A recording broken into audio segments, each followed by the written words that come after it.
Hello, guys. So, welcome to Tech Detonator Show. Thank you for stopping by today on the YouTube at our podcast. So, today we have a very good guest named Bashir Mustapha.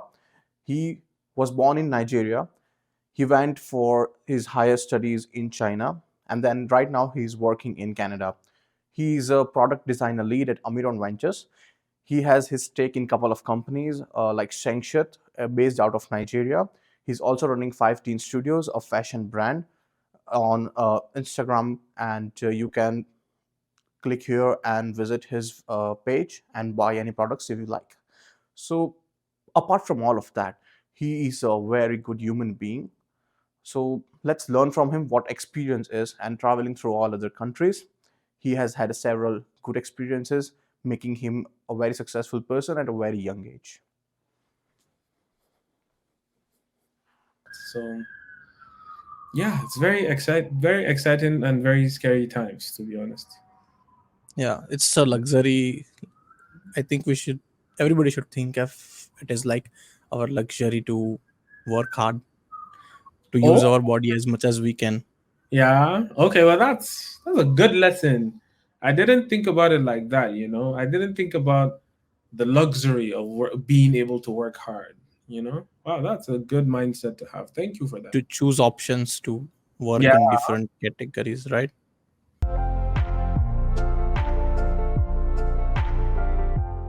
So, hi Bashir, welcome to Tech Detonator Show for the first time. How are you feeling? I'm feeling quite nervous. You know, I've been watching your show for a while now, and I've been able to see, first of all, how you've grown from the first time I watched till now. Man, you're doing quite amazing, and the type of people you're having on your show, right? I'm no way near their level. So it's really an honor for me to be here with you, and I really do appreciate you having me on this show. But of course, yeah, I'm quite nervous. You know, hopefully, I'm able to answer your questions to the best of my ability. Yeah. Well, I am manifesting that you will be good, and I Okay. know you are. Thank you. I'll try my With best. whatever interaction we have had, I think you're gonna be amazing. All You're gonna right. rock. Thank you for the vote of confidence. I won't let you down. I am sure. Okay, so let us go into your backstory a little bit. You are originally, I would say, from Nigeria, Yes. and your roots were from Nigeria. You have traveled to China as well. You are Yes. right now in Canada, Yes. working as a product design lead for Amiron Ventures, Yes. correct? Yes. So that's a lot of variety of backgrounds in, I would say, at a young age. That's a feat to be achieved, honestly. Traveling and experiencing the world with work perspective, it's not available to everyone to have these opportunities and have these experiences. So can you tell us a little bit into that, how you went with these three different countries in totally three different directions, and then how was your experience about it? Hmm. Wow. Interesting. Well, first of all, yeah, I'm Nigerian. I grew up in Nigeria. Finished high school in Nigeria, and I started college, but university, right? University in Nigeria. So funny enough, now that we're having this conversation, I can look back and see that there was no way I could even come close to predicting how my life currently is, and you know all the eventualities that led to me having this conversation with you. But after high school, I remember I couldn't get admission into a good university to study a good course. I had wanted to study chemical engineering. I was quite good at math, chemistry, physics, you know. I was a science student. And then I got an admission to study agriculture, you know, which was very which was very random, you know. Never did agriculture in high school, you know. So to get that admission letter, I felt like the universe was playing games on me, you know. But then, you know, I was like, okay, let me try and just see what happens, right? I might end up owning a big farm or something, and people that own farms make money, So I started doing that, and I was quite serious with it. I made good grades. And in the process, there was actually an opportunity to enlist in the Nigerian army, you know? So I was this That's close. So I had written the exam. I had written the exam. I don't know what happened, but then the matter died down after that exam. And then before you know it, there's this friend of mine. We used to study together in high school. So his mom came to my house one time. She met my mom, she met me, and then she was wondering, because that time he was in the States, in the US. She was wondering what I was doing, studying agric. And then she really gave my mom that push, like, yo, why just take him abroad? Like, it doesn't have to be the States, it doesn't have to be UK, but there are other countries. So I remember at that time we had explored going to Turkey, and going to Ukraine. I believe that was Ukraine. And then somehow China got into the mix. The lady happened to have a daughter that studied medicine in China.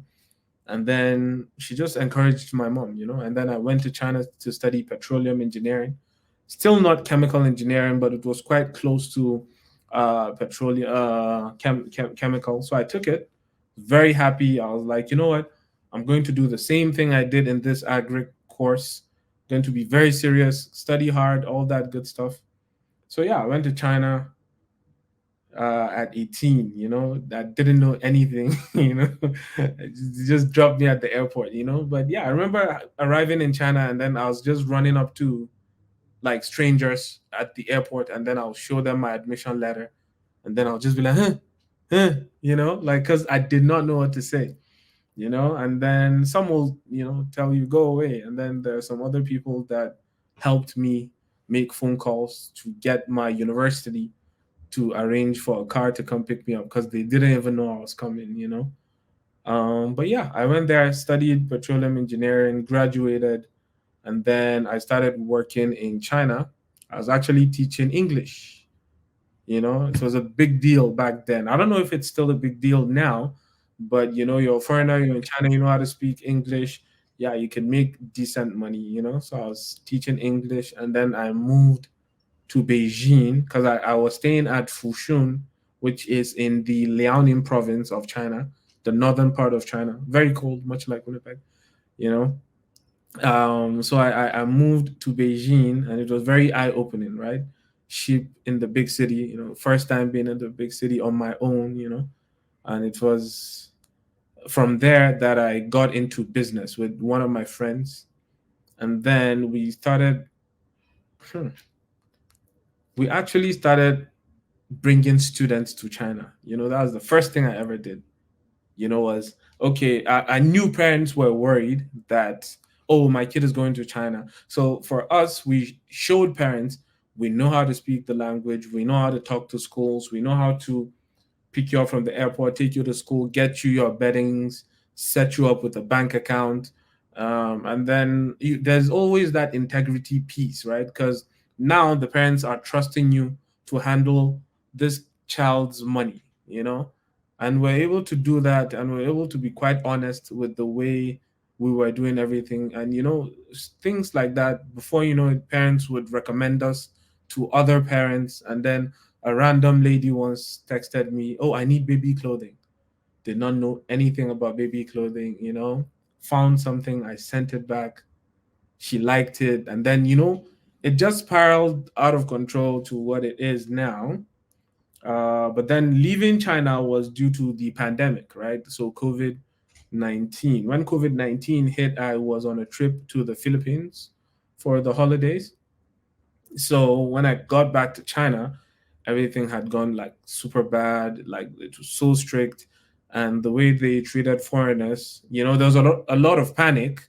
So I don't really blame them, but like the way they treated foreigners was quite worrisome to me. So I was like, okay, maybe my time is done, right? Let me go back to Nigeria.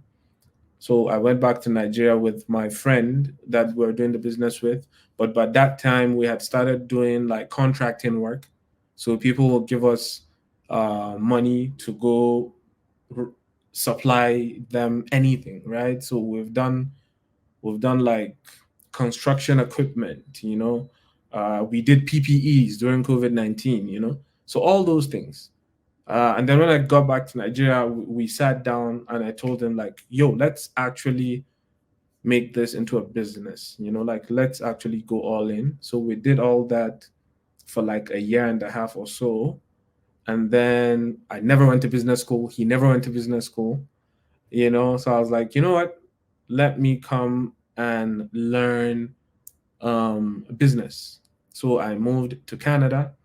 I learned business, but now with technology, as COVID showed us, everything can be done with technology. I was able to sort of start organizing us, and then now we're able to leverage technology and run our businesses. And over here, I was That's great. privileged. Oh, Go ahead. Go ahead. so when I came here, I went to Red River College. I was taking business management. I learned it quite fast. And then I noticed that there was a tech shortage. Like most of the Canadians are leaving Canada to move to the States, right? So there's that brain drain. I think it's also happening in Nigeria where a lot of highly talented Nigerians leave Nigeria to like other parts of the world. I'm sure maybe India too. You see a lot of people in the big companies in the States, so I was like, okay, let me see if I can mess around and actually learn tech. So I had learned product management. I had started looking for like internships, whatnot. I couldn't find anything because it's very difficult to demonstrate your product management ability if you're not in a situation that needs a product manager. So when I did all that, I was like, you know what I'll do? I'll learn UI UX design. So there was this guy, Olu, my very good friend. He taught me the basics of UI UX design, and then I fell in love with it, and then I just didn't sleep. I remember those days I would sleep for 2 hours or 3 hours, wake up, go to class, stay in school until like 7 p.m., come home, design, it was crazy. Right now I don't know how I did it, but somehow I was able to do it. And then the opportunity came for a design agency in Toronto, Athlon Studios. Shout out to Athlon Studios. They gave me my first shot. I remember, incredible.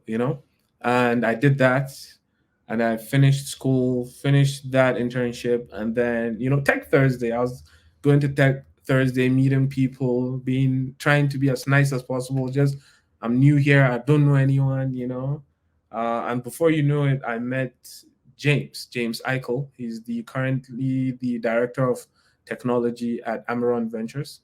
I was actually trying to introduce him to someone else. Was trying to introduce him to someone else, and I gave his description, like how he told me in like 5 minutes of this guy, and then he was like, "Wow, did you just? I just told you this. How do you remember all this?" I was like, "Yeah, yeah, this, That's the soft skills. the soft skills." And then he was like, "Let's go get coffee," and then we got coffee, and before you know it, I got interviewed because he knew I was looking for a job, and then I got hired, and I've been there ever since. And man, it's been quite a blessing. I've learned so much. I've grown so much. I've also failed so much. But that is the beauty of life. Awesome. Mm. So, I okay. Let's get back to where you went to China. Okay. Is it easy to communicate there if you don't know their local language? Of course, it's tough. Um. They entertain So so so English or no? so the course I took was petroleum engineering, taught in English. you know but even that English wasn't so understandable. It made the course way more difficult than it had to be, right? I think it's one of the reasons why I actually fell out of love with engineering, but I was still grateful for the opportunity. That we used to have this app called Pleco. I don't know if I can find it. It was more like a dictionary on your mobile, and then you would search for words, and then you'll just practice. And I remember it was so tough to communicate. But then this friend of mine he's the current CEO of Shangsat. His name is Karen Simon. He was so extroverted. He would just go into the market and he'll just meet all the older Chinese ladies that sell stuff in the market, and he'll just talk, and they'll make so much fun of him, right? They'll laugh at him, and he just did not care. He just didn't care. So I noticed that about him, and I noticed how he was able to pick up on the language quite quickly. And then I was like, okay, I'm here, right? I'm in China. That has been done. I need to learn this language. There's no way I'm ever going to learn if I do not allow myself to be the fool. So I would follow him. So he says something, I'll also say something. I'll also get laughed at. But before you know it, like in 2-3 years, we're able to like communicate in fluent Mandarin, and it was beautiful. It was quite nice seeing that all I needed to do was to just allow people to make fun of me. To make mistake is to learn the best way. Exactly. Awesome. I mean, it's the soft skills, right? I think people underestimate the soft skills too much, Yes. except for when they get into good position, then they realize the soft skills are the best skills Oh, actually, and for it's the sure. other way around. Yeah. Other skills are optional. That can just guide your direction in which area you want to go in, but Mm, soft skills are mandatory all over the life, wherever you want to go something and achieve. I think so That is too. the key. I think so too. What? But I have a question for you then. In your opinion, what makes you think soft skills are the most important? I think because when you talk to people a Yeah. certain way, when you make your impression a certain way, and how Mm, you present yourself, it mm, it impacts so much on your career. Because if you are, let's say, if you are just a manager, you're yeah. talking to a CEO of a company.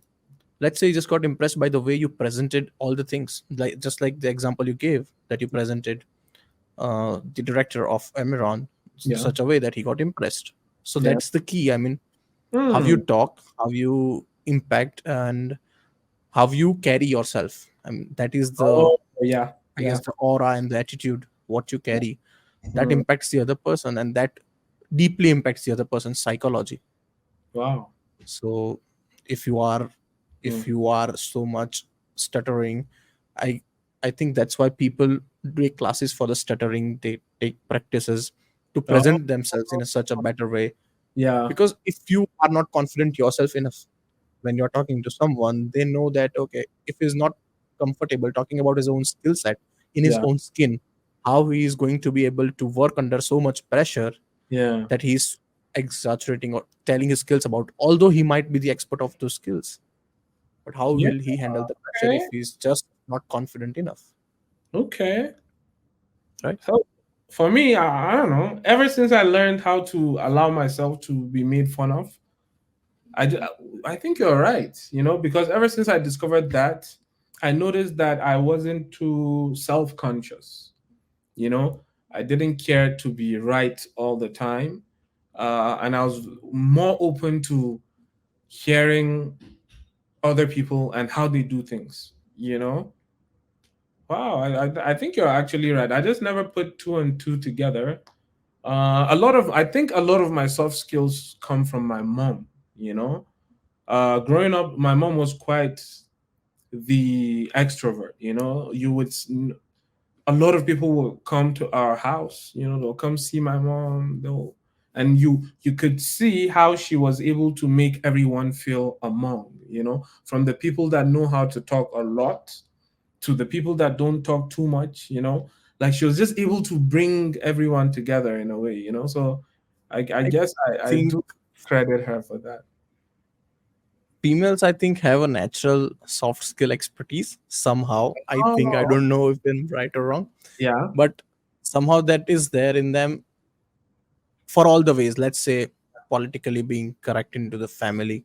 Yeah. When you're talking with relatives, there's a lot of factors using brain for that type of things. I guess naturally they have the instinct to Mm. not offend someone, but also not to not be delusional and not show themselves in disbelief.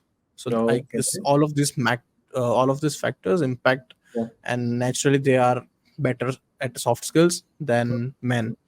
Men are better at, I think, just working physically hard.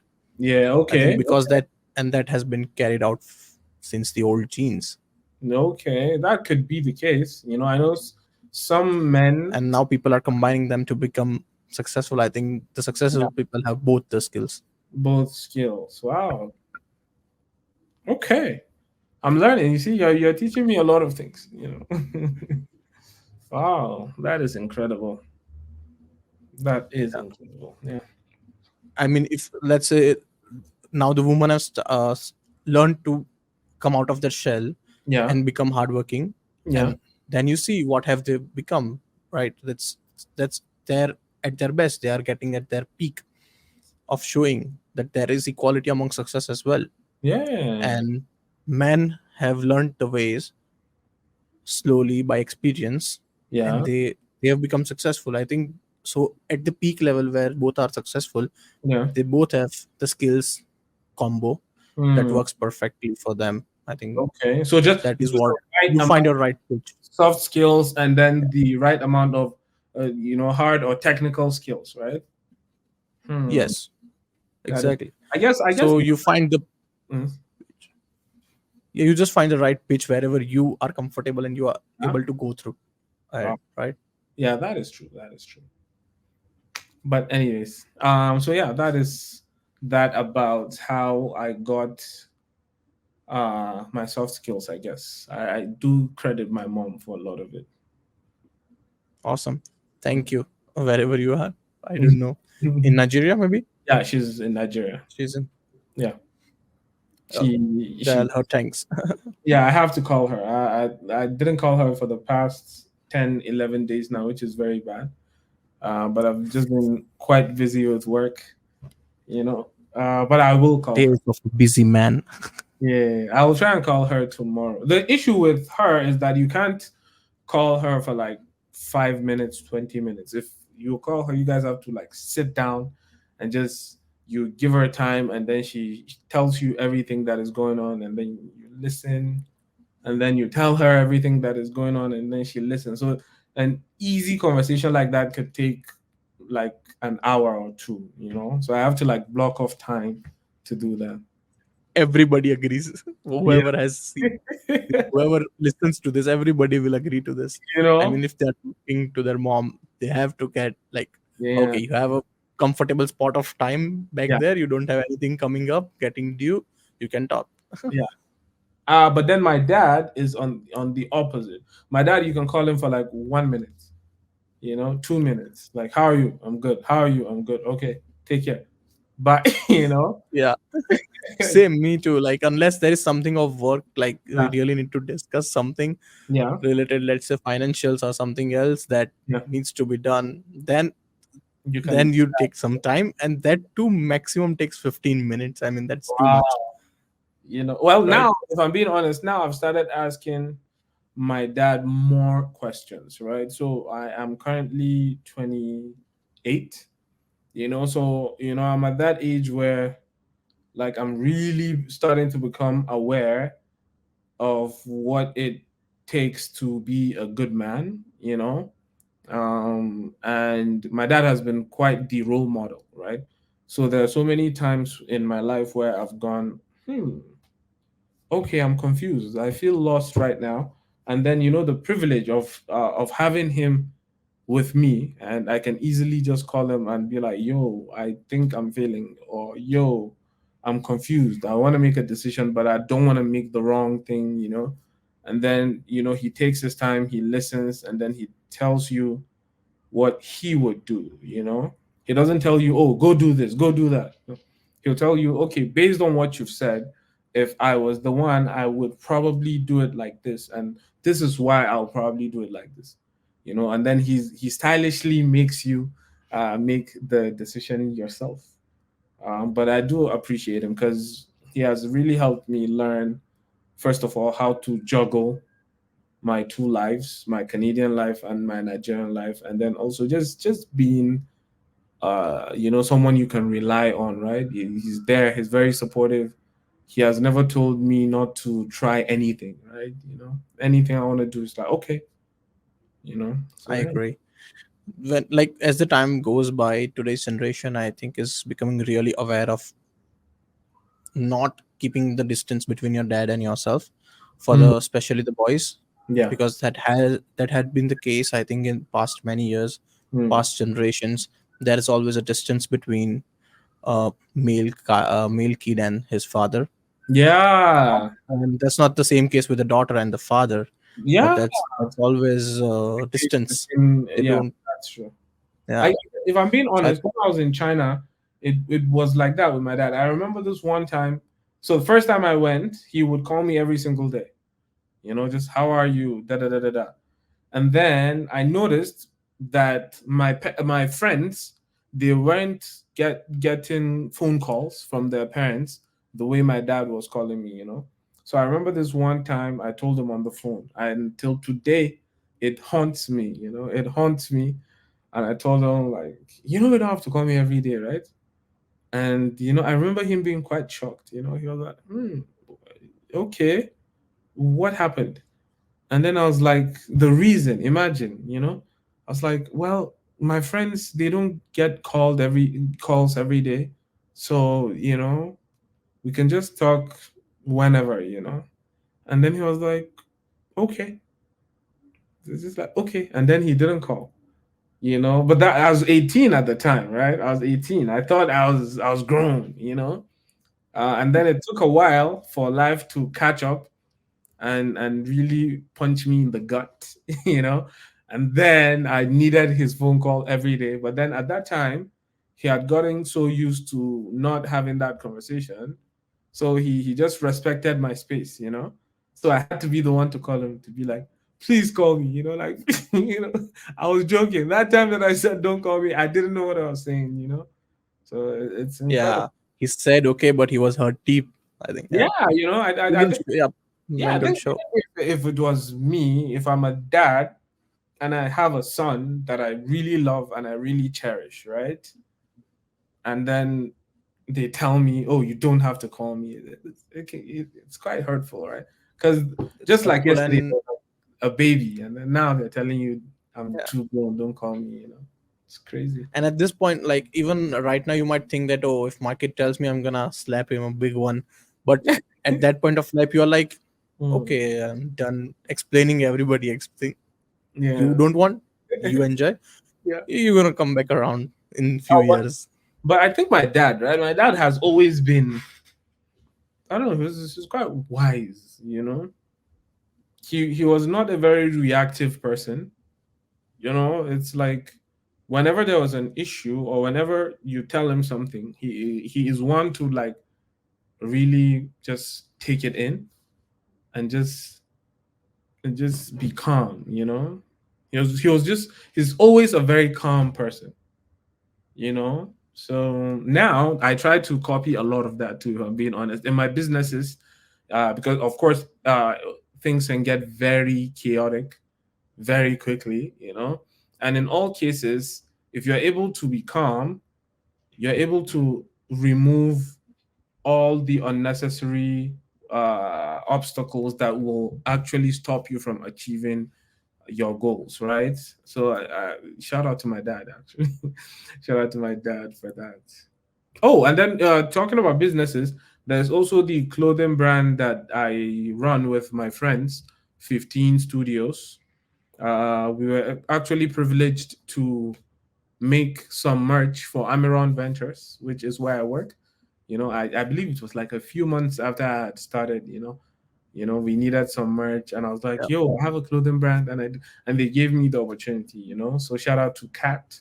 Kat gave me that opportunity. Kat, Scott, Andrew. They really allowed me to run with it, and I made it, and it's quite nice. I sometimes wear it to Tech Thursdays. You'll see it. It's black, and then it's written Amiron Ventures. So yeah. Yes. Mm. Yeah. So yeah, we're gonna come around to that. How you handle different things right now. You have a lot of things going on. I Yeah. think three brands with Shangsat, right? Yeah. And So one is Shangsat, water heater. yeah, The one is the homes one. yeah, homes, And what's the third one? rice. One is 15 studios and the rice, Shangshat rice. Yeah. So handling this different scenarios at a time, uh, what have you learned from each, and uh, how did you impact? Because you're sitting in Canada right now. Yeah, You are running a brand that is in Nigeria. yeah, You are working in Amiron, which is in Canada. yeah, And I think you are growing them over the Instagram and all yeah, your brands that you are separately working as apart from the Amiron Ventures. yeah. How are you finding it in today's generation? What it is that grabs people's attention? What is the psychology that you learned? What is that you applied from your past experiences into the business? Hmm. Okay, so the first one, I guess, is that I need you to understand a lot of the things that I do, I can only do them because I work with a team of highly dedicated individuals, right? So in Shangsat, for example, we are at this point, I don't know how many staff we have off the top of my head, but the last time I checked, it was over 20, you know?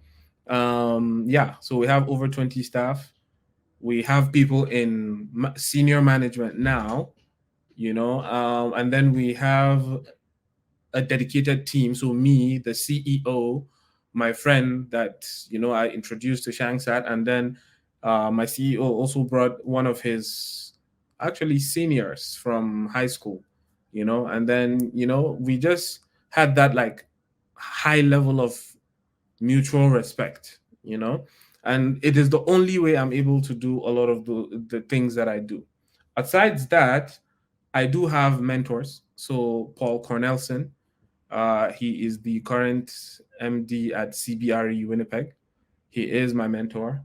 My James Eichel is my mentor, the guy that hired me. In fact, that's one of the things that I asked him.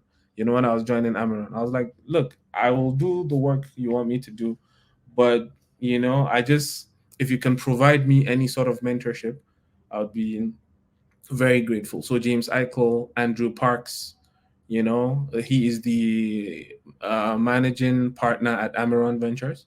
And then recently, there is also David Kewick. David Kewick is the CEO of Norima Consulting, which is the parent company of Amiron Ventures. But David likes to say we're friends, so he doesn't like to be called mentor at all. He actually gave me a book. I'm on the final chapter, Good to Great by Jim Collins.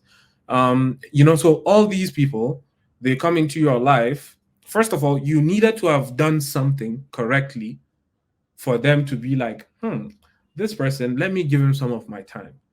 So I'm grateful that I've been able to make some of the right decisions with my life. And then they also teach you a lot of things, right? Most of the time, I've come to realize that there's so much unlearning that happens, right? So you are who you are, I am who I am. When you meet a mentor, you have to be willing to hear the truth. And mentors will usually tell you what is stopping you from achieving what you want to achieve. And in most in most cases, it has something to do with you. So if you're not good at like taking feedback, if you're not good at like accepting the truth, it will be very tough. But one of the principles that has really helped me is this concept of, if you come correct, you do not need to be corrected, right? If you come correct, try to do the right things. Try to do what anyone wherever will see it and be like, okay, this guy, you are on track. So if you can keep doing those things in anything, it doesn't have to be business, in anything, your work, your relationships, you will notice that a lot of times people cannot come to say, oh, you are a bad brother, or you are a bad friend, or you're a bad business partner.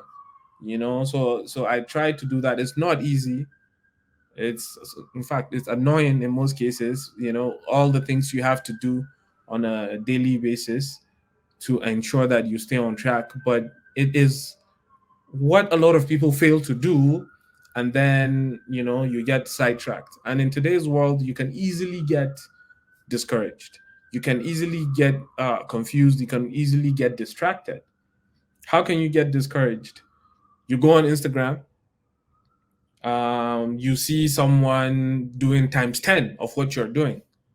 And then now you look at them and then you go, oh, and then now anytime you're doing yours, you're thinking about that person, and then it's affecting your work. So you have to always be like, okay, you're doing times 10, good for you. I want to be like that maybe someday, but for now, this is what I have and this is what I'm doing. I'm going to do it to the best of my ability. You get distracted in that Instagram, TikTok, UFC, hockey, soccer. There's so many things.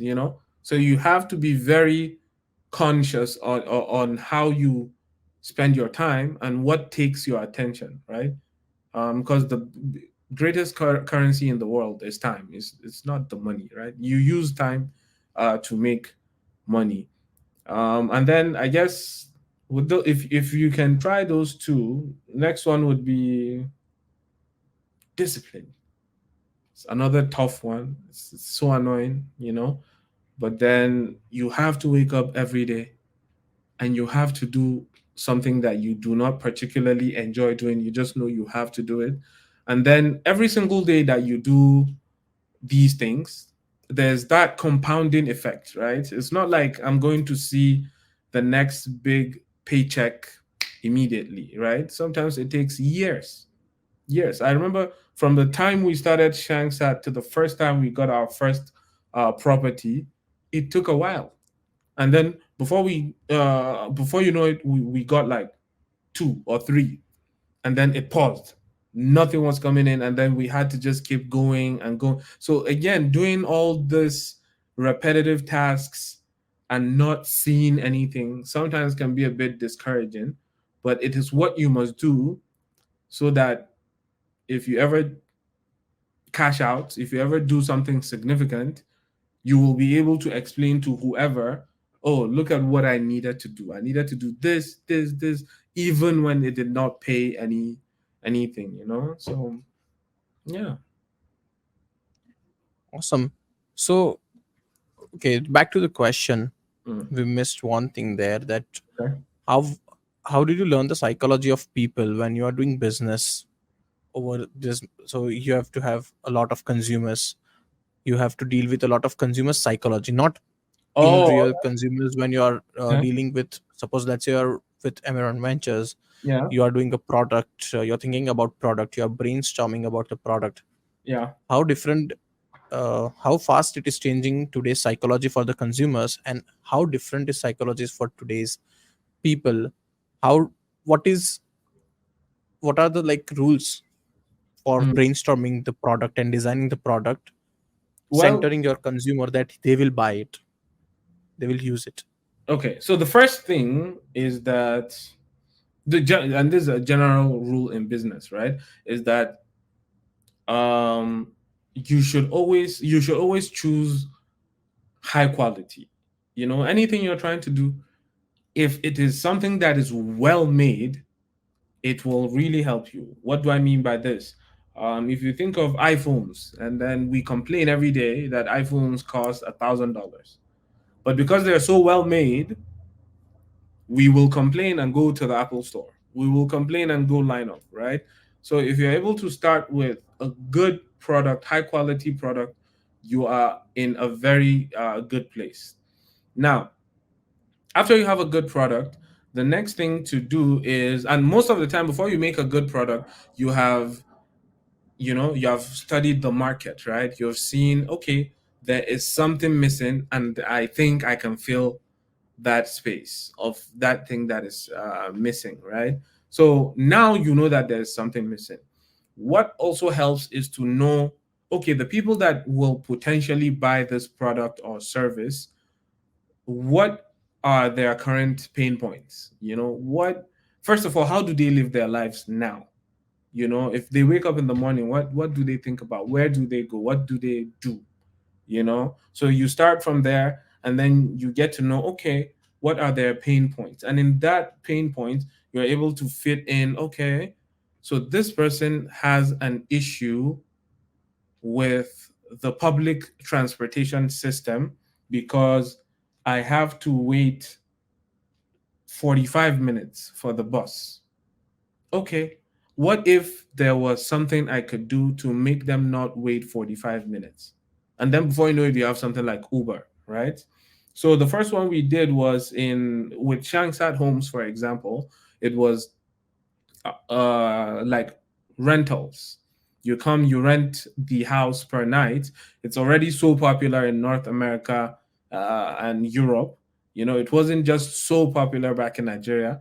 So obviously, you've seen something that works here. Okay, you go to Nigeria and then you begin to ask people, what do you think about this? What do you think about this? And then they begin to tell you, you know, but then not just to tell you that, oh, we need rentals. They begin to explain, we need rentals, but then we don't want to clean it. You know, so with Airbnb, sometimes you have to like pack what you drop, you know, like you have to clean it when you're done, or else they take it out of your cleaning fee or something, you know. But in Nigeria, they were like, okay, we just want you to just clean it for us. We don't want to clean. Okay, what else?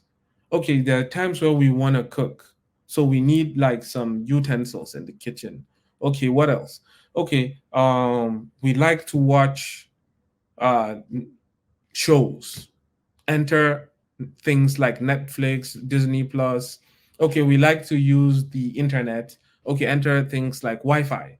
You know, so you learn from them, and then now it's very easy to do all these things in North America because we already have them. But like if you think of Nigeria where we don't have all these things, and then you're able to sort of come up with all the plan and then give it to them, don't buy it. With rice, I remember it was the government had this push to really have Nigerian made rice, you know, instead of importing, let's make our own stuff. And I do remember my good friend is part of the people at Shangsat, Umar Dili, very big time farmer in Nigeria. He's him and his dad, you know. So I talked to him, I was like, yo, this is what I'm thinking. I'm thinking we could really do this. You'll supply us with like paddy rice. We'll buy all the machinery. We'll set up like a warehouse where we'll process and bag the rice and then distribute. You know, so we started doing that. It wasn't so good. You know, it had stones and whatnot. So we had to buy a destoner and then a color sorter and all that kind of stuff to really get good quality rice to sell. And then the next problem was, okay, distribution. You already have a good product, but how are you able to move it everywhere? And then we started thinking, okay, now you need salespeople.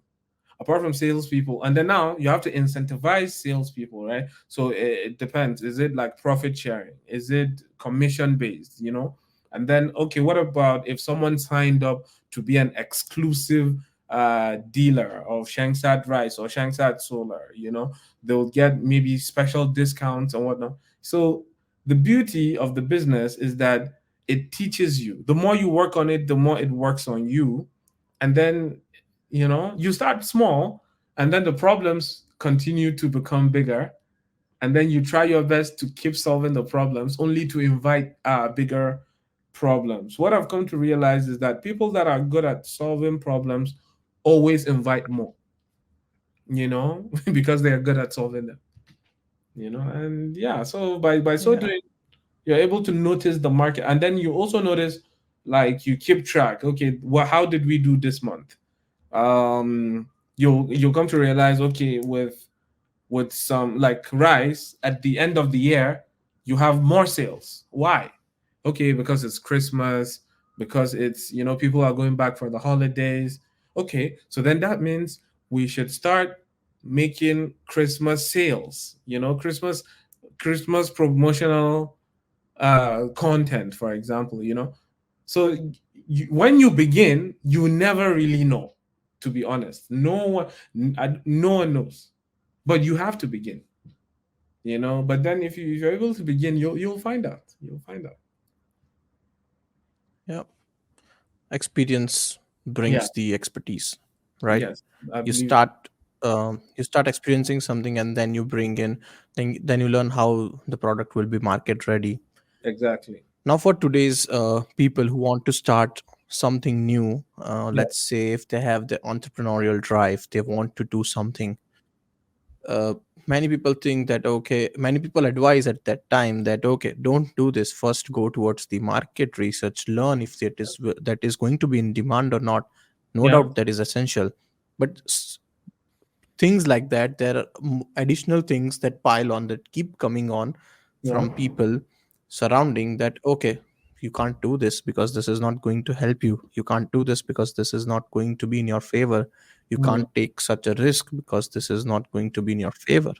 yeah. So what are the tips for the first time who is starting something? What experience means, what is the importance of experience, because you had a lot of experience, and you know the value of experience, what it brings to you. So can you please explain the importance of experience people need to learn and start having first hand experience?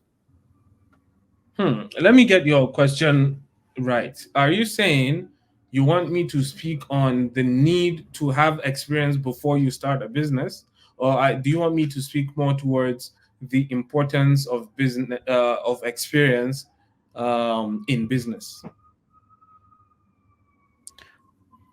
I'm more of a targeting somewhere between that you have to start getting the experience Okay. and not just stop at thinking. You have to start experiencing. Even after thinking, that start executing stuff what you think. Try Okay. to explore the deep Yeah. sea. Okay. First of all, um, I don't know. I think in more recent times, entrepreneurship has been really glamorized. Everybody wants to be a business owner, everybody wants to be a CEO, and all that good stuff.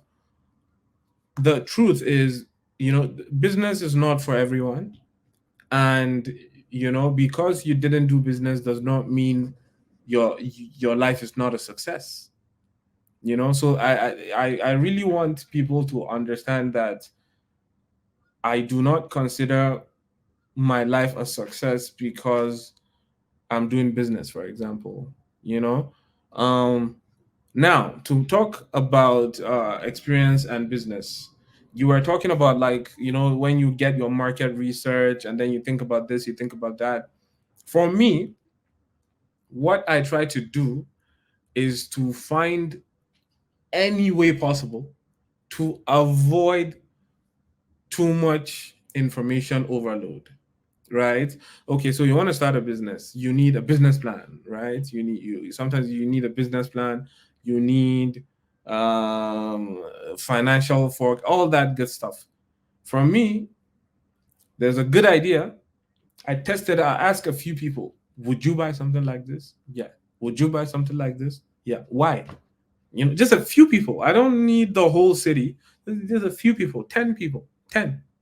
Just give me 10 people. I'm good. Once I understand, okay, there is a need, and then I start to execute.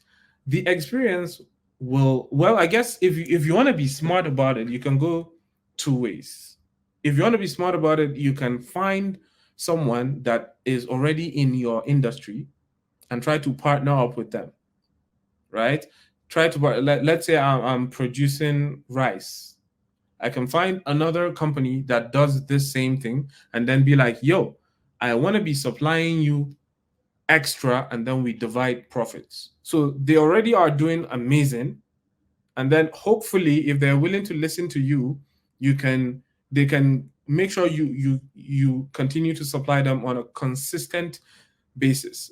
And then in the process, you'll learn a lot and you'll gather a lot of experience until such a time where you're ready to go off on your own. Now, the other way would be to just try it yourself and fail, and whatever happens happens. Either way, it will work. It's just the timing, right? And in business, it's not, no matter how good your plan is, no matter how good your product or distribution is, there's that element of luck. Whoever is doing business needs that element of luck. There are so many products and services that were quite excellent, but then maybe just very unlucky, wrong timing, wrong CEO, wrong economy, wrong location. So there's that element of luck involved. Now, I will always encourage people to try and fail. There is a huge, anytime you fail something, I guess to be honest, you shouldn't think of your life as, or I don't think of my life as, okay, I'm doing business to be successful. No, I will do business to the best of my ability. If I happen to be successful, okay. If I'm not successful, okay. But then you see, I do not put a metric on why I'm doing my business, right? I do not force myself, you must do this business and be successful. You must do this podcast to be successful. No. I will do this podcast to the best of my ability. If I'm able to be successful, okay. If I'm not able to be successful, okay. And by so doing, it frees you from being too hard on yourself. And then when you're not too hard on yourself, you can really sit down, fail fast, fail forward, and learn. The most important thing, bro, is who you become. It's not about like, oh, we've been able to go from Agree. 3 homes to 5 homes to 10 homes, or 100 bags to 1,000 bags. It doesn't even matter. It's just who you become, the type of humility you have to have, the kindness you have to have, the way you have to, look out for other people, the way you have to present yourself. So those are really, in my opinion, the most valuable takeaways, such that if you really focus on that, even if you lose everything, you can be able to start from zero, and before you know it, you're well on your way. So that's how I see it. Mhm. Yes, Mhm. that's a nice one. Yeah, actually, Thank you. good way to grow as a Yeah, human. yeah. And it removes the need to be materialistic, because in 2024, everybody wants to be making 6, 7, 8 figures, 9 figures. And then if you think about it, okay, you want to make the 9 figures. Why? If you ask people, okay, why do you need 9 figures, right? Okay, I want to be able to buy a penthouse. Why do you want to buy a penthouse? So that I can live inside the penthouse. Why do you want to live inside a penthouse? If you keep asking people that why, you'll come to realize that a lot of it is just to say, oh, I have a penthouse, or I have a Rolls Royce. And all these are very nice to have. I will also want to have a penthouse. I will also want to have a Rolls Royce, but I'm not looking at it like the end all be all. Like if I do this business and one day I buy a penthouse, okay. If I do this business and one day I buy a Rolls, okay. But if I don't, okay, and I'm okay with that. And I'm okay with that. Yeah, Yeah. awesome. So, also, you were talking about how you use technology. Let's come back to that in your business Yeah. after the first step, that is executing, starting the business. The other thing was how you use technology. Nowadays, you are using technology to connect across Nigeria, sitting over from Canada. You are handling the business there. You are doing your job at a good productive level right now here. So, what is the need of technology uh, going forward? Obviously, it's a lot, but I'm not talking in general. I'm talking versus developing nations versus the developed nations. Let's compare the two things. Like developing nations have, I think, been majorly using tech nowadays. They have nooks and crooks around the tech, and they're not that sophisticatedly using tech as the developed nations, but they're coming in a good comparison. They are getting in the good race of using the tech. Yeah. So how do you think the difference of using the tech between uh, developing nations such as our countries and the use of technology in developed nations such as the states or Europe, how does that affect people overall? I think it will help us gain some economic equity, I guess. If you think about it, right now we are at a point in time in history where we can outsource services, right? So then that means technically, even in developed nations, we understand that you have other people that are quite good at to what you want them to do. They just are not in the country that you are in, you know? Now, if we did not have technology, it will be very difficult for us to first of all even know that, because you would have to travel, come back, write a report, or go on the news, and then the few people that listen and believe you will believe you, right? But then now we're constantly seeing it on social media and stuff. Okay, now you talk about like communication. Because of technology and because of how technology is beginning to be accepted and adopted in developing nations, you are able to communicate more freely with someone that does not even speak your language, right? Even if you have to use, like, if I'm looking for a specific skill set and someone does not speak English, I will use whatever translating tool or app I can find to get them to communicate. And once you do that, you'll see that you're able to strike an agreement or contract. You're able to make international wires. They will receive it, and because of that, the wheels of progress will keep turning, right? So I see that developing nations can really use this to their advantage to earn in stronger currencies, right? So imagine if you're in the Philippines or in Nigeria or in China, and you're getting paid USD, right? It will really help you, might help your family and all the likes. The only issue that I'm beginning to notice is this trend of knowing that, okay, this person is back in a developing nation, so I do not have to pay them the same amount that I would pay the a person that I hired in a developed nation, which is only an issue. It's not a problem. It's only an issue because it's really up for debate, right?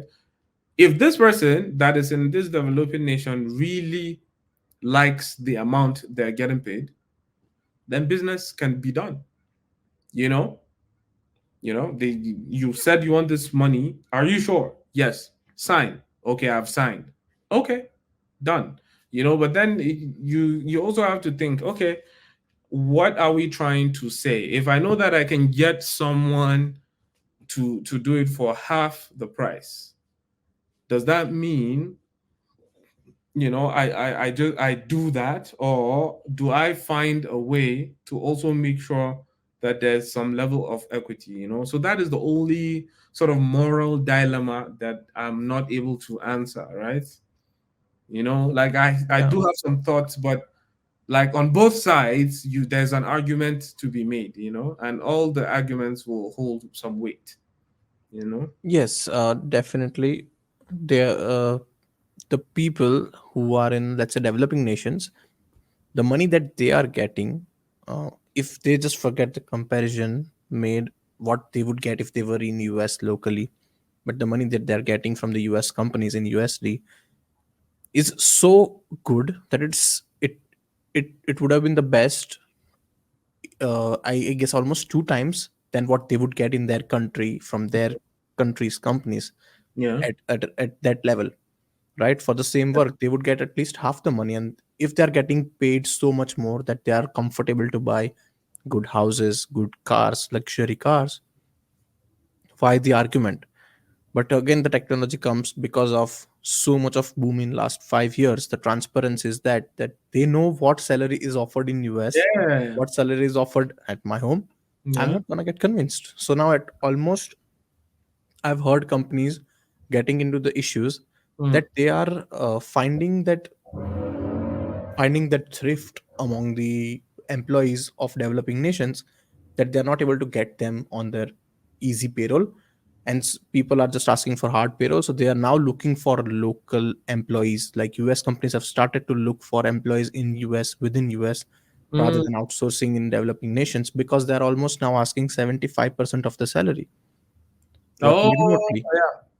Well, Yeah, to be honest, so there's the issue of the economy too, right? I mean, post pandemic, there's the way everything has just become the way it is. Cars are very expensive. Houses are very, that this goes for almost any nation, right? Houses are food has become quite expensive. Air travel has become quite expensive, you know. Um, Most of the time the people that suffer the brunt of the inflation and all that stuff is usually the developing nations, right? Because if you think about it, the developed nations have agreements with all the developing nations such that they are able to extract resources and refine it, right? But why it is bad for developing nations is that they only have resources but they do not refine it. So now if you're in a country where, let's say, the interest rate in Canada was at 2.5%, and then now it's at like 5%, everybody would go crazy. Oh my god, that's like times two. But then in a developing nation, overnight your currency can get crumbled. If it was worth, maybe one USD was worth 50, you can literally go to bed, wake up, okay, now one USD is worth 100 overnight, like that. I see why the people that work in like developing nations would want higher pay, and I see at the same time, because they want higher pay, I see why North American employers, for example, will be like, okay, if you want higher pay, and then this is almost as if we're paying our people here, we might as well just pay them here and all be together. So it's not a very easy question to answer, and it's not a very easy problem to solve. What I do know is that we have entered a time in the technological age where we do not know what comes next, right? So right now with AI and machine learning, and how you can literally go and learn anything, you can literally go and be anything, you know is the first time in my life that I've gone, okay, now this is very confusing. No one now no one knows what the next jobs are going to look like. You know, no one knows. Yeah, in the next 10, 20 years, the first time in history, it's very difficult to predict where the world is going. So at the same time, I think it will help, even with AI, it will really help developing nations try to balance the scale. Of course, this is only if they are able to take advantage of the technology in itself. If for now the disadvantage for developing nations is that you can have a situation where, okay, open AI based in the US, and then the US goes, okay, this will only be used in like Europe and North America. So we're not sending it to Asia. We're not sending it to Middle East. We're not sending it to Africa. We're not sending it to South America. So you can have like situations like these, such that the people that create the technology are the only people that sort of gatekeep the technology. But then at the same time, I do not think it will be the case, because as with anything, with the internet, with phones, airplanes, cars, after a while it's able to circulate, right? yeah, And most circulation is now unavoidable. I yeah, think people have learned that stopping is not the solution, because whenever they have stopped, somebody else have swooped in, publicized that, and gotten the business. So now exactly. people are not stopping at gatekeeping, because they have the platform, the world, the 7 billion people, That's 8 exactly, billion population to serve. Why won't they serve them and get the money out of them, right? Just exactly. like Chat GPT right now. Yeah. I see they are slowly unleashing the demons of ChatGPT. I think the ChatGPT was just the start of a small devil, what people think, but they are slowly releasing all the things. They bounced to from 3 to 3.5 to ChatGPT 4 Yeah. version in just 1.5 years of time, and now they have also released the memory that it will remember across all That the I threads. remember, right? That was actually Yeah. incredible. Yes. Yeah, So and I that heard is actually they all coming. have it. Yeah, I really think I. But then, if you think about it, ChatGPT 4, right? You gotta pay for it, right? Not everyone can afford to pay. I think it costs almost $30 Canadian per Yeah. month. Now, think of for us, maybe in Canada, we can be like, okay, I'm gonna pay for it, right? From my paycheck or my credit card, yada yada yada. But then in developing nations, for them to shell out $30 per month to pay for ChatGPT might be quite high. So you see, even if they have access to the same technology, because we do not all have the same economic power, you'll tend to notice like there's going to be some disparities.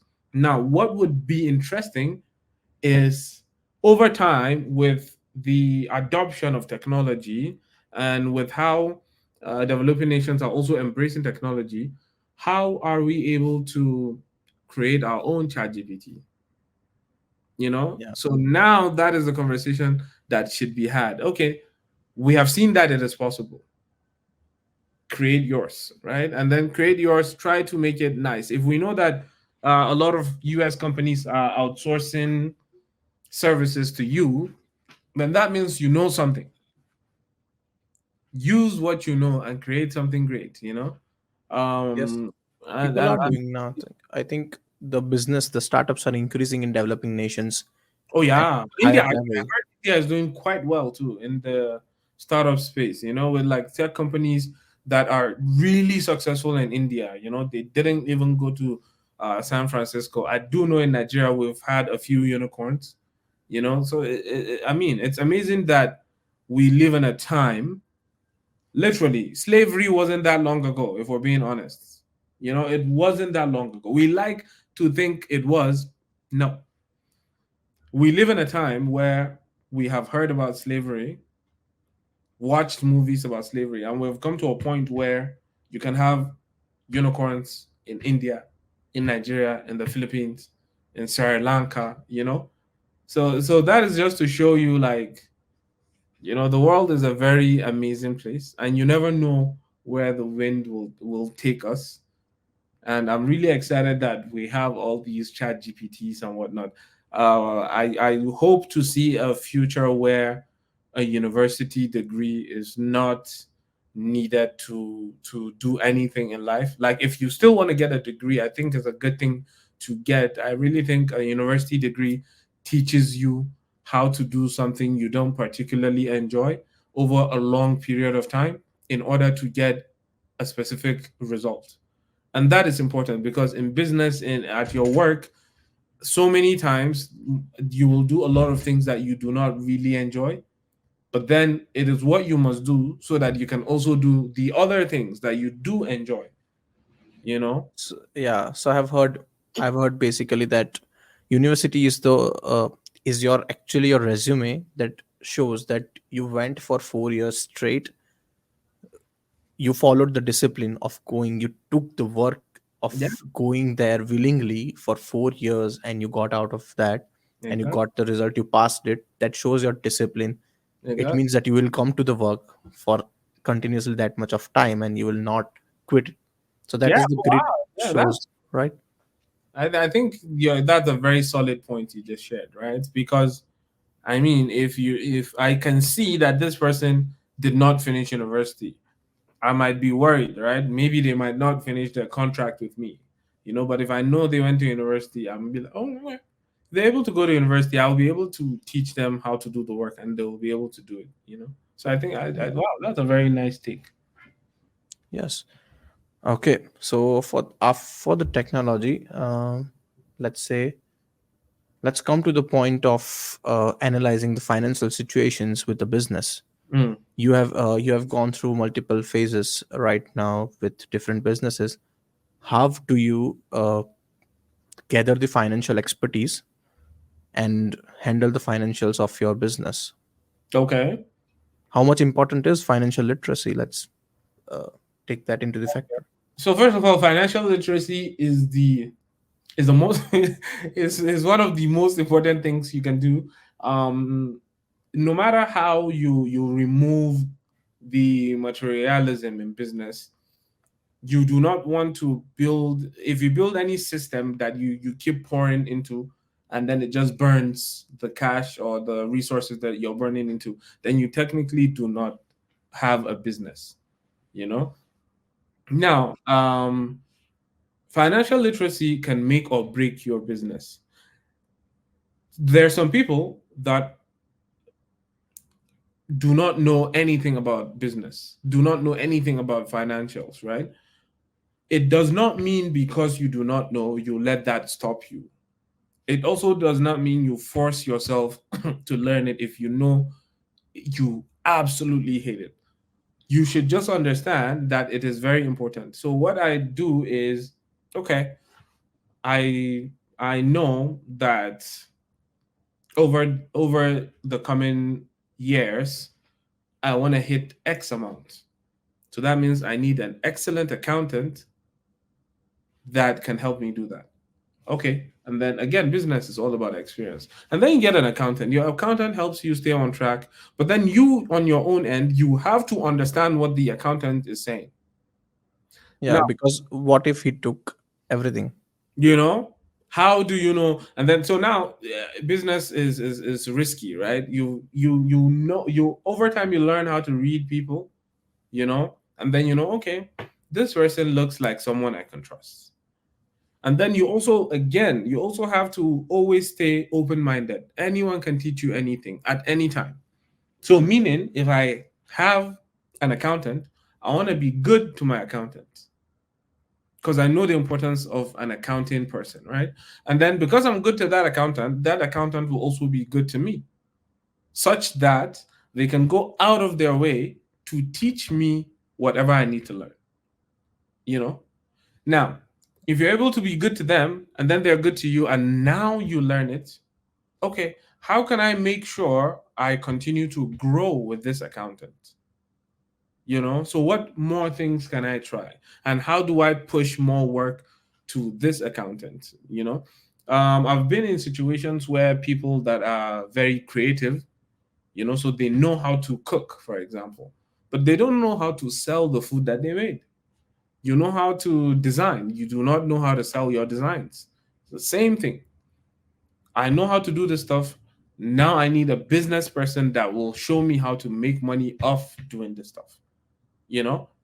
And then now, even if the business person handles the accounting side of things, as the creative or as the maker of that thing, you still want to be involved in those conversations, you know? Okay, what are you guys saying? What is the meaning of this?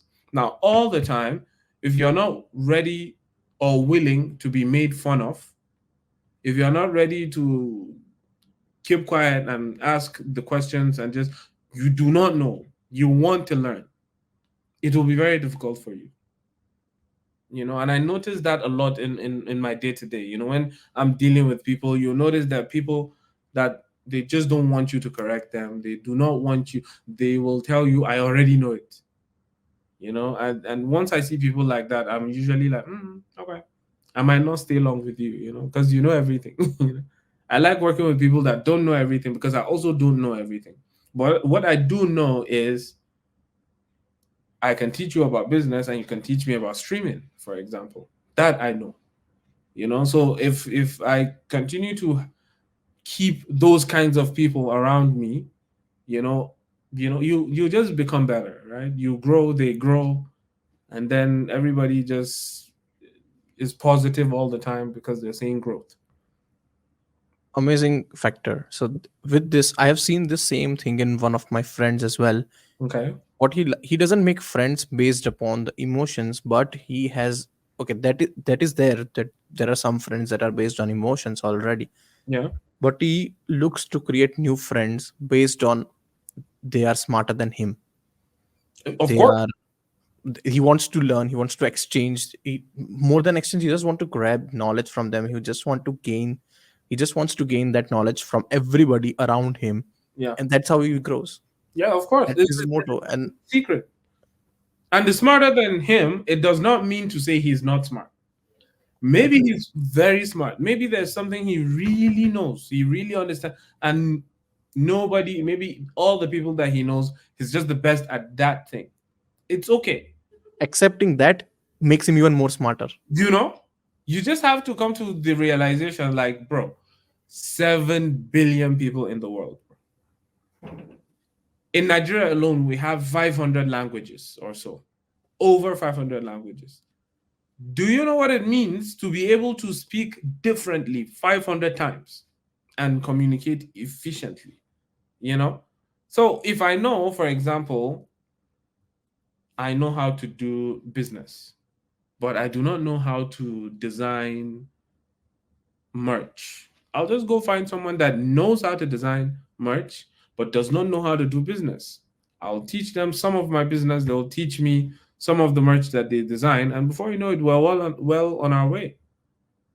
So, okay, now Very good. I have someone that designs merch. I do not know how to do accounting.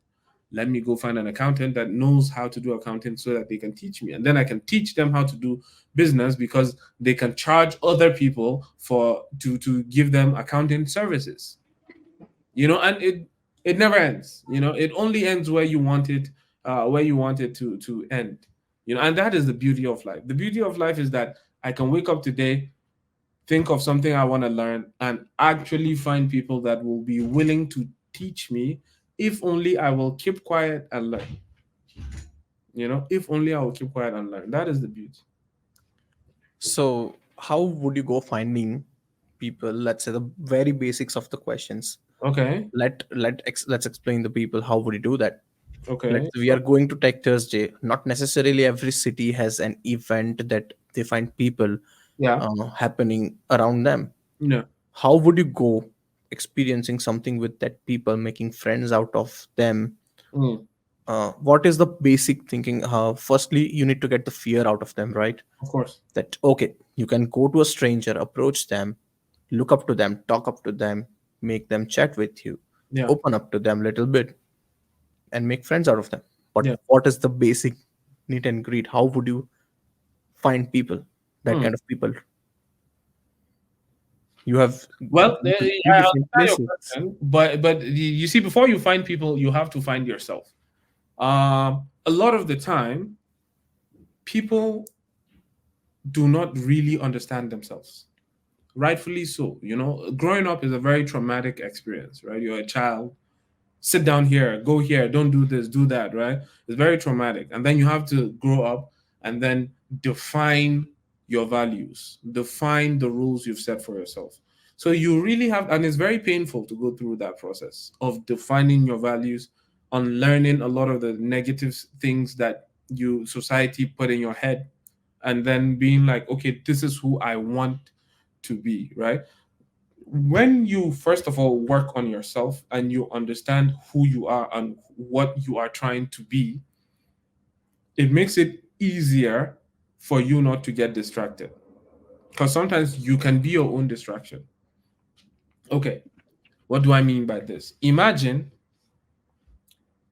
I do not understand myself. I am a lost soul and I'm just gallivanting through the universe. It is very easy for me to go somewhere and see you and be like, hello, bro. And then maybe you say, yo, I don't have your time. And then I'll take it very personal to a point where I start to look at every single Indian, for example, as my enemy. Just because one person refused to be nice to me. But once you understand yourself, if you tell this person hello and they do not tell you hello, you look at them and you go, oh, okay. They don't understand themselves. It's fine. Let them go. They'll understand themselves. And then by so doing, you're able to remove the emotions out of it. But then now, once you understand yourself again, you have to understand that, oh, I do not know everything. That is one of the most important thing about self-awareness and becoming one with oneself, is that you see yourself for the basic human that you are, right? So you're a CEO, you're a COO, does not matter. You still get sick. You can get sick, you'll lie down, can't even move. And so that once that humility piece is part of it, it makes it easier to approach people. If I know I am nothing, it is very easy for me. I'm 28. It's very easy for me to meet an 18-year-old and be like, hello, bro, I'm trying to learn this thing. Can you teach me? Because I know I'm nothing. Yeah. You know, I'm able Understood. to Yeah. see myself in that 18-year-old. See the time where I told my dad, oh, don't call me again. You know, in that 18-year-old. So, and if you think of even your mentors, if you have a mentor that is 50, 60, they were once you. They were once 18. They were once 45. You know, they just have been on earth a bit longer than you have. You know, so once you really understand the core, you know, about these things, it makes it easier. And then now that there's need to practice, there's need to be disciplined. Most of the time we do things that we do not really like. We just do it. And you have to keep doing it without seeing the end result. If I go out to a bar and I'm trying to say hi to people to make friends, the first day I might not meet anyone. You know, I might not have any person that I can talk with. I go the following day or the following week, maybe one person remembers your face or one or the t-shirt you wore. Simple. But then if I keep going, at some point, one will be like, hey, I usually see you around here. What's your name? And then you'll be like, okay, my name is Bash, you know? And then from there, you begin the conversation. And then before you know it, one person will introduce you to their friend group, which you have like six people inside. And then you'll be like, you know what I've been struggling with? I've actually been looking for an accountant. And then, oh yeah, we know one accountant. And then they recommend one accountant to you. And in most cases, it is much more powerful if you do it like that, because now this accountant knows if they mess up with you or if they do you wrong, you will tell them that, yo, this accountant that you referred to me, he did me wrong. So now these people will not recommend this accountant to another person, you know? So in most cases, it is usually what we must understand. We must understand that whatever we're looking for, we should really know ourselves first. And then once we know ourselves, we must really know what it is that we are looking for. And then we must also understand that it is not so straightforward to get what we're looking for, you know? And then we must be willing to go through every single step and all the trials and tribulations, all the ups and downs until we get it. In most cases, if you convince yourself, if you believe, you close your eyes, you can see yourself already doing it, you will do it. Chances are you Yeah. will do it. Yeah. Awesome. Mm. So, when you have gone through all of these steps, Mm. now it comes to ethics in the business. Mm. What is your ethical philosophy moving forward into the future using the technology? Okay. Do you think of ethical violations? Do you think about your responsibilities with environment and the people? Yeah, these are things that for any business person you get, even if you didn't want to think about it, you can get sued, right? You don't want a lawsuit on your case. A lot of business, that's why you need a legal team, anyways. But then what I try to do is, first of all, pay people what they're worth. Just the basic. Just pay people what they're worth. And then the second one is to try as much as possible to use your business for good. If you use your business for good, you will use the technologies that you implement in your business for good.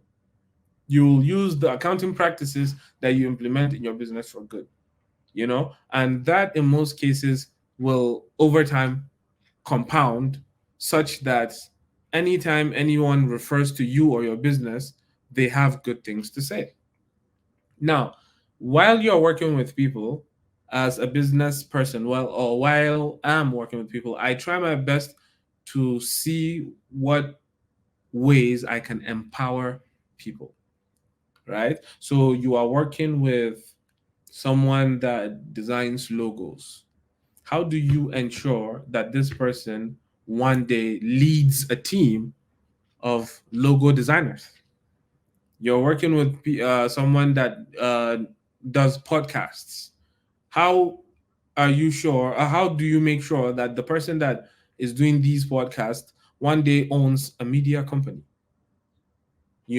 So now it doesn't mean you have to force it on them. There are people that will not want that. So you'll just try your best. If someone shows you that they're willing to do the work it takes, then you hold them close and you push them, and they push you, of course, and then you make sure you're there for them, because sometimes they fall and you lift them up, and sometimes you fall and they help you get up, and then you just keep moving like that. In most cases, I can guarantee that is where the money will come from. If I can help you set up a media company, you yourself, one day you will strike a deal with a big company or something. And then maybe you might remember me and be like, you know what? Let me give this guy something. Let me buy this guy something. Now, Deep. Yeah. when I'm helping you set that up, I must never have the expectation that you will do that. Because once you expect, then you can be disappointed. So usually you go in business, even with sometimes you expect profits and whatnot, you just want to plan, and you want to carry out all your plans to the best of your ability and hope for the best. And usually the best will come. And if it doesn't come, maybe now it's not the time. It will come in the future. And technically, if you do not stop, you can never fail.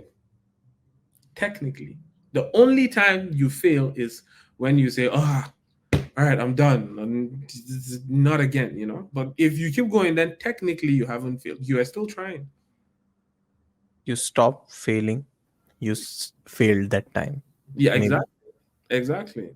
So you have to just keep going. Okay, I made a mistake yesterday. Okay, keep going. If I made a mistake yesterday and I stop now, So you uh the day you stop failing, yeah, you actually fail. The yeah, only condition being you have to learn from your past mistakes, exactly, obviously. exactly. And the beauty of life is that you get to go through life and then look back.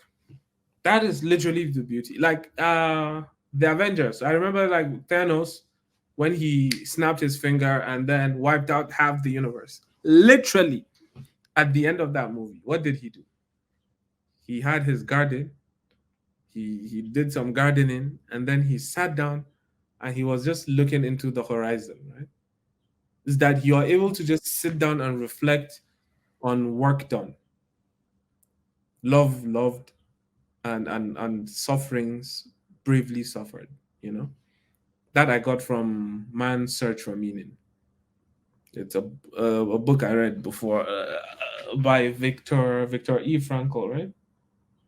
I have it here. Yeah, Victor E. Frankl. Man's Search for Meaning. He was like And he said search. man's search for meaning, right? He said instead of I don't know. I put it in my instead of hopes or dreams, I have realities in my past. I can read it to you quickly so that we share it with. Yeah, instead of possibilities. He was like, instead of possibilities, I have realities in my past. Not only reality of work done and of love loved, but of sufferings bravely suffered. You know, Very deep. Yeah. yeah. So a lot of people will be thinking into the future, right? When the beauty is to do so much work that when you look back, you're like, wow, okay, I did that, and then I did it, but it was painful, but I did it. It was painful, but I did it. And that is the beauty, and that is the beauty. Awesome. Yeah. That is a very deep statement. And Mhm. we have already come to the philosophy part. Let's dive more into that. uh, what is your philosophy over experience, what we talked before? Mm. Let's bring a full circle to that what is your philosophy of experience? Do you Would you quote it like experience above everything or not? Hmm. I think experience is very unique, right? In that everybody experiences life differently, and then everybody experiences you differently. So let me tell you what I mean. Right now, let's say you have siblings. So for me, for example, we're like five. My siblings were five, including me, right? Five. Everybody sees you differently. You see yourself differently too. Okay? Now you have friends. Let's say you have five friends. Each of those five friends experience you differently. So how I choose to see experience is to actually experience it, right? Okay, tomorrow we need to do some work. We have no idea how to do that work, but we need to do it. Okay, let's be ready for tomorrow. First of all, let's understand and be aware that we have work to do tomorrow. And then also, let's be very welcoming of experiencing tomorrow when it comes.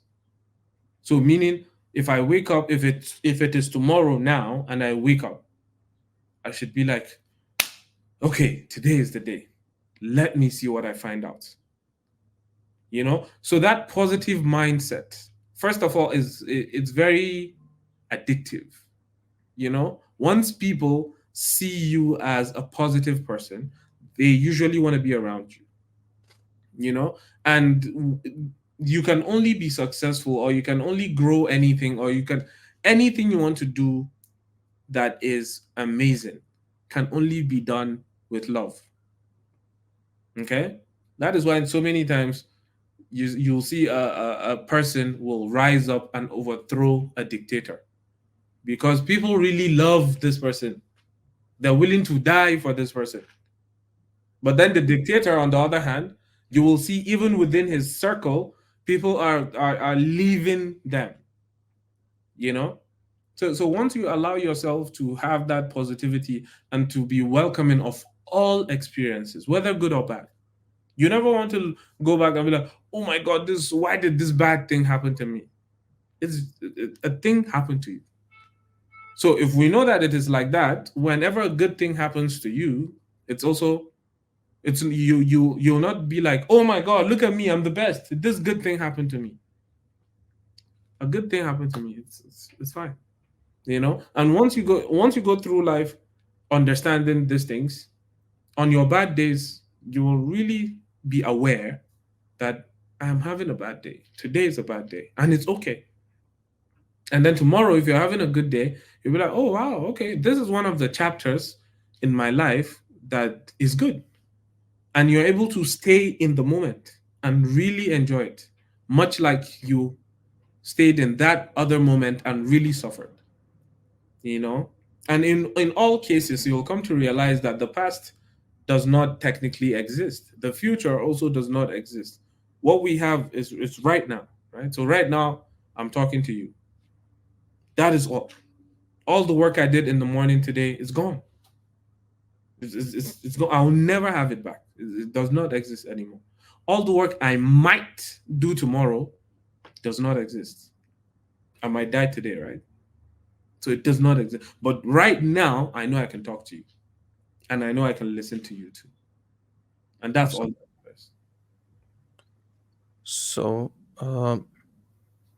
relating to this, uh, what are you chasing in nowadays in this phase of your life? What are you chasing right now? What do you think you are chasing? Hmm. Very excellent question. There are some days that I think I know. There are some days that I think I don't know. I have come to a point in life where I am aware that time is very finite, right? What I'm trying to do is, and I know no matter how my life goes, even if I do so well, I end up super, super successful. In 50 to 100 years, nobody will remember. Nobody. Same thing if I do very bad in 50 to 100 years, no one will remember. I'm gone, you know? So, what I'm trying to chase for myself is, first of all, how do I make sure in this day and age I become a good man, right? So how to become a good man, and then how to stay a good man. And then now, okay, if I know that I've become a good man and I've stayed a good man, then how do I create good men? You know, is it through my friends, my brothers, my cousins, my nieces, my nephews, or is it through hopefully my sons? You know, how do I create more good men? What are some of the mistakes I made that I can tell them? Now you might ask me, why do you need to create a good man? Right? Like why? Well, like why? Why? Exactly. Because again, it's very funny how life works. Now that I look back, I have seen that all the struggles that I've been through has been shaping me up to be a good man. Meaning all the mentors that God has so blessed me with have taught me how to be a good man. So then it is also my duty now to make sure I'm not stingy with the information, right? I got educated by some people. My dad is a good man, right? So he taught me what he knew. But it wasn't enough, right? So I had to have a mentor here, I had to have a mentor there. This one gives you a book, this one tells you to go read about this. You know, they download all the information in your brain. And then, okay, you now carrying the human species forward, how are you also able to make sure more people like you know, or better than you? The goal is to actually make them way better than you. How do you help them? How do you empower them, right? All the things that you suffered as a child, how do you make sure they do not suffer it? You know, they'll also have their own suffering. Everybody will be tested, you know. And then that is what drives me. So now I think I'm trying to chase being a good man. That means I might need to be a good father. It means I might need to be a good brother, a good uncle, a good husband, a good business partner. You know, it's not one thing, it's so many things. And you notice how I'm not saying the best or great, just good. So Mm. then, why are you chasing doing multiple businesses? Yeah. Because that is not a necessity for the being the For good man. yes. Thank you for that question. So, why am I chasing multiple businesses?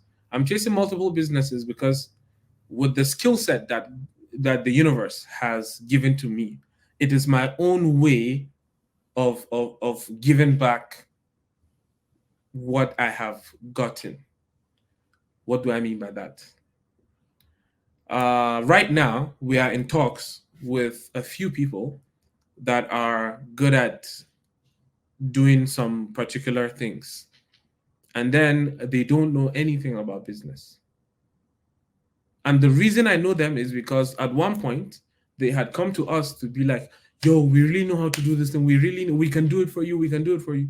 I'm like, okay, try. And then they tried. And then I saw that, oh, okay, they really know what they're saying. So now I can easily use my current business and then focus on me, right? Me and my friend, just ball out, do what we want to do, right? Or I can take some part of it and be like, yo, come, take this, go do more of this. You already know how to do it. I've seen that you know how to do it. You seem to be serious. Go do more of this. It's my money. Take it. It's my resources. Take it. You know? Now, it can happen two ways. If they, and you always want to be fair as a good man, right? You'll let them know. If you just want the resources and you want to go with it, it's yours. Take it and go. If you do not want to just go, if you want us to do it together, I have to show you how I've been able to do all these other things that I've done. You know, and then you have to be able to do it. So sometimes if you see someone tells you, "Oh yeah, I want you to show me what you've done," then now is another good way for you to become a good man, right? Because you've learned from all these mentors, you take all that information and then you tell this person. And then now this person knows all the things that these mentors told you, and they're able to use it in their lives. So that is how I use business to become a good man. Now the funny thing is that most of the time, if you really do it well, if you do it for the right reasons, the money is just a byproduct. The money is usually a byproduct. Again, I told you, let's say I help you become a media company mogul, and then you decide to, you make like $10 million, and then you decide to buy me a car that is maybe $100,000. I did not tell you go buy me this car and it must be $100,000. You felt like, oh, okay, this is someone that I can do this thing for because at one point in time they have helped me, for example. So that is the beauty of it. The beauty is that you keep helping people. You don't ask for anything. You don't expect anything. But of course, if they bring something to you, okay, thank you. So the same thing with my mentors. Let's say something happens tomorrow. I can go to them and be like, yo, take this. Why? Because you've helped me make it. But then for them, they'll be like, oh no, like, I didn't ask. Why? Because right now that we're talking, they don't need it. And they did not ask you for it. So it's sort of the philosophy that I try to implement, is that I will help and I'll not ask for anything in return. I'll not ask for anything in return. Yeah. Whatever happens. Awesome. Thank you. Motivating and inspiring, sort of. Thank you. To learn. Yeah, because I am also in the way of learning from different people, right? Yeah. And you're one of them. Wow, thank you. I feel very honored. I don't think I'm at that level yet, Apart from physically or in person meeting you, Yeah. while talking with all the podcast guests, Yeah. I try to grab something from everyone. True. And this one factor of yours is a bit interesting and inspiring to learn from. Thank you. And let's go to the final part, Okay. conclusion of what you would leave viewers with. So let's say if a young person or anybody who is newly entering into the stream of entrepreneurship Okay. wants to open a business, start a business, Yeah. a new age startup using tech, Yeah. designing taking a product into their head, Yeah. what would you leave the tips to 3 tips for them, taking in perspective the tech startup and the product thing? Okay. So I've been very careful to try to say I, so that it doesn't look like I'm telling anyone what exactly to do, because I usually am not in that person's shoes. I don't know how their life looks like. But then what I would do if I was starting anything is to first of all understand myself. It's very important that you understand who you are, what drives you, because that is how you know your weaknesses and your strengths, right? So you need to know your weaknesses and your strengths. Now, you do not have time to sulk over your weaknesses. Everyone has weaknesses. But what you have time, or what you can do, or what I will do, is to see how to leverage my strengths in my business. Meaning, if I know myself, and I know how to inspire people, then it will benefit me to go find other people that will help me push that agenda, because I can inspire them to do so. Now, if I know I do not know how to inspire people, I'm aware, and then I can find people that can help me inspire people. So it's very important that you know yourself.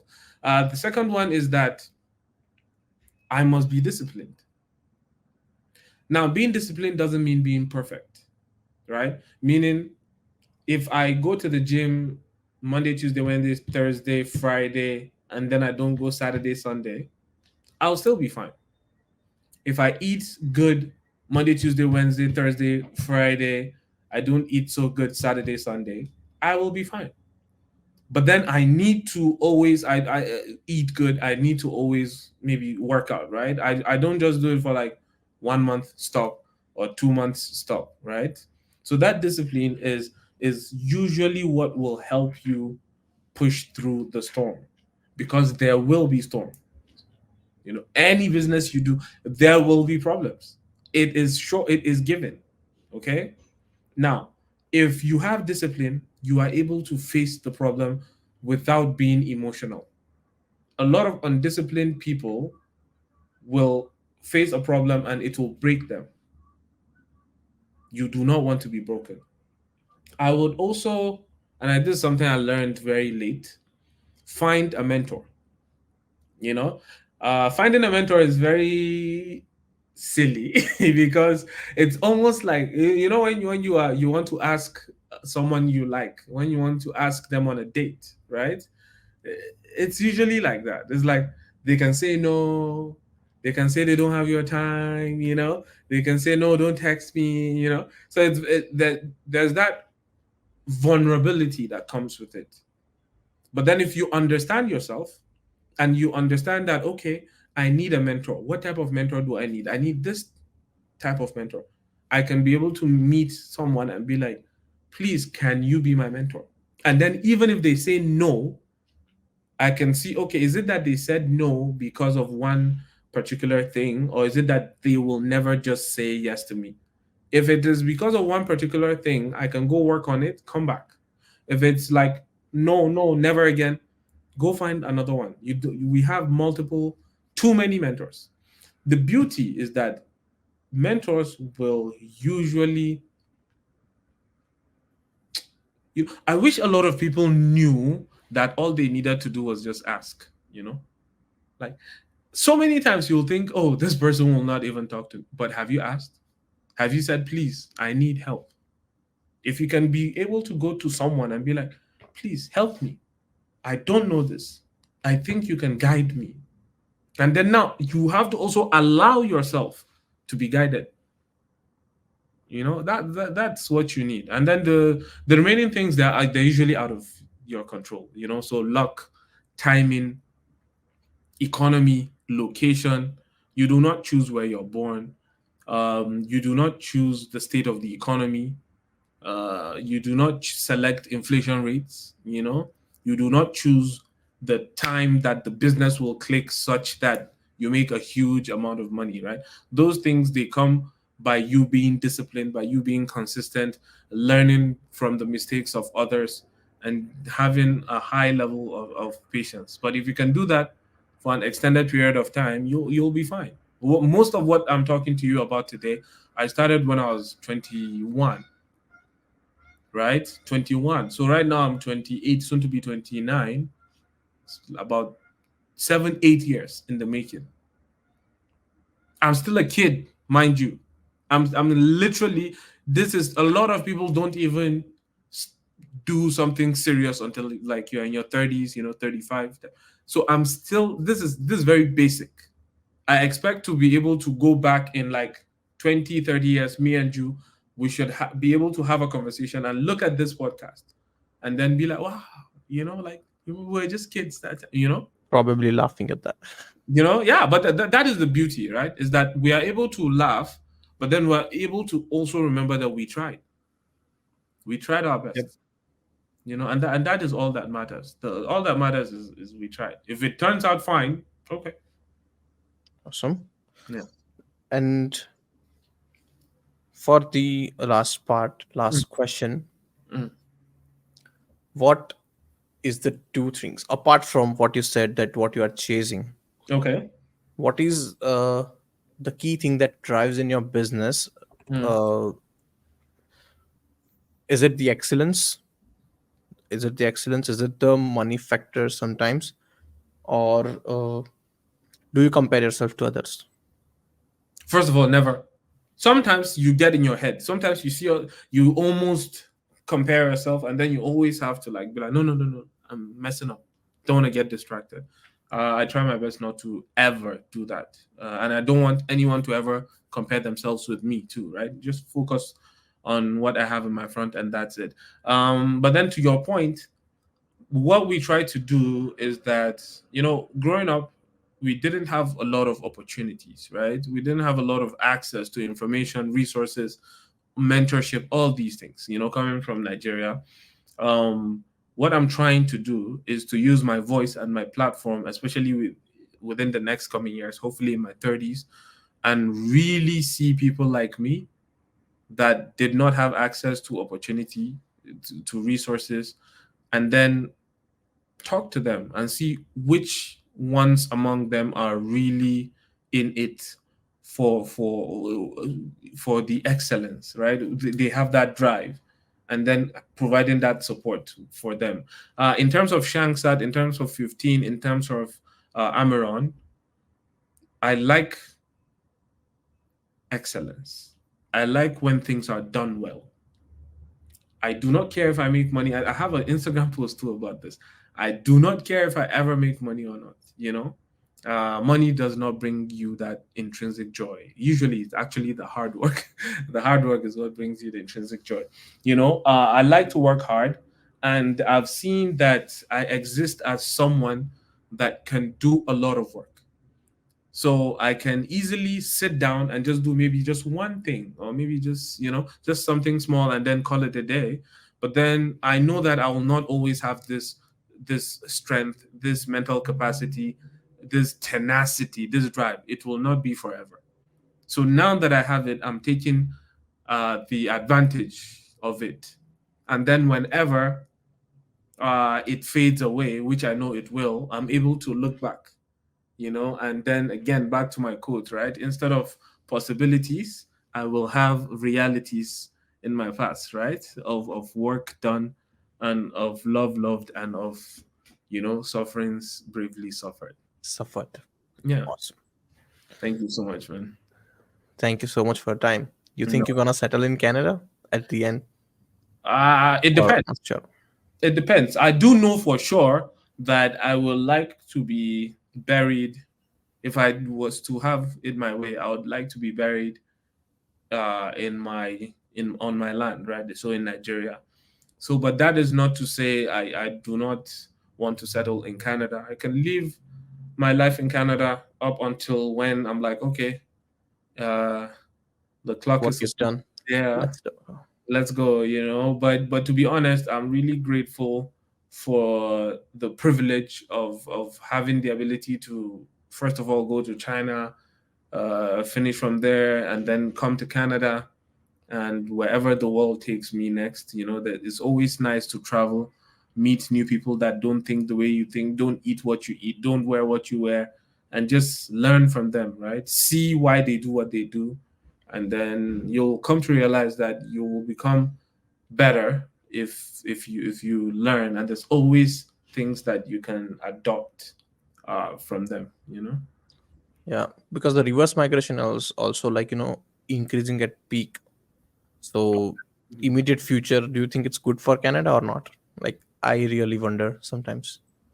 The thing with migration, I feel like we will reach a point in life where passports and all these things wouldn't be a problem anymore.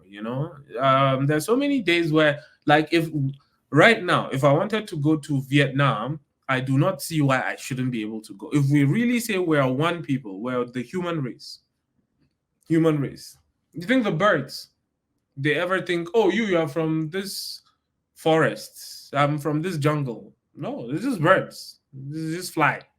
But Sometimes they then government will not be able to control humans. control humans and all that stuff. So for me, I really envision in our future that we're able to get to a point where you can wake up and be like, you know what, I want to go to Nigeria and live my life there, and then you are able to without a lot of stress. Or I want to go to Japan, or a Japanese person wants to go to, Vietnam. That is the beauty of humanity, in my opinion. And if I have it my way, I will try to make it like that. Yeah, Mhm. awesome. Great having you, Bashir. Thank And I you so think I've taken a lot of your time at the beginning. But No, thank it's you okay. so much.